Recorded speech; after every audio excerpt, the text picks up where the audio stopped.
certainly members of the General Assembly, and particularly those in the House, will be aware that legalization of commercial marijuana was something I fought tooth and nail, and I still believe was a ill-advised decision. Having said that, we are where we are, and I believe it is the duty of this chamber, of everyone sitting here, to do everything we can to mitigate dangerous results from that action. And I believe including the dangers of driving while under the influence of marijuana in driver's education is essential. Why? You know, we're already saying, oh, it's dangerous to drink, it's dangerous to use drugs and drive. I think the main reason, in my view, is the perception that if you're stoned, you can drive safely. And this is borne out by research. 6 in 10 drivers surveyed by Mothers Against Drug Driving who used marijuana felt driving while stoned wasn't a big deal. In fact, I think AAA, who's going to testify later, cites a University of Connecticut study. The average survey participant did not believe that cannabis affected their ability to drive. Did not believe that cannabis affected their ability to drive. And more than 40% of those people surveyed didn't wait for it to get out of their system.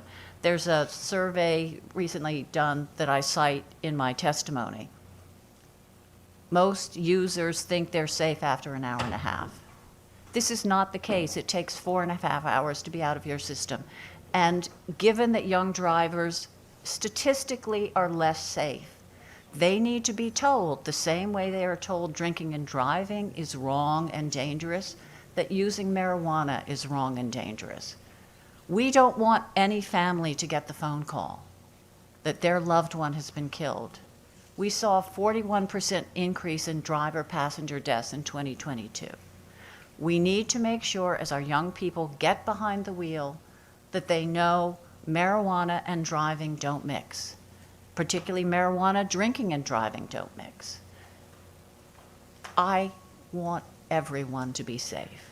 I want everyone to be aware of the dangers of imbibing and driving.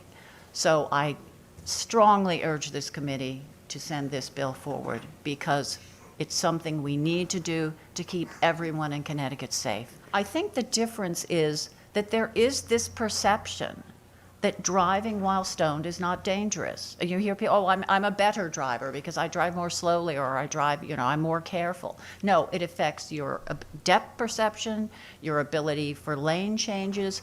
And let's face it, if you're doing 20 on I-95, you're as much a danger as if you're doing 80. So again, it's this belief that it's safe to drive while high, and I don't think that's the case with alcohol. Mothers Against Drug Driving have done such a great job. Don't get behind the wheel.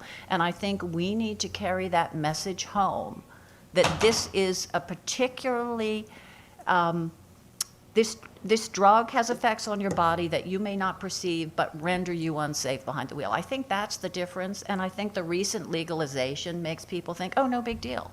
Particularly if, I hope not, in their own families, they may see family members using and driving. They may even have been in cars with family and think, oh, it was fine. I think this is a really important message to get out now.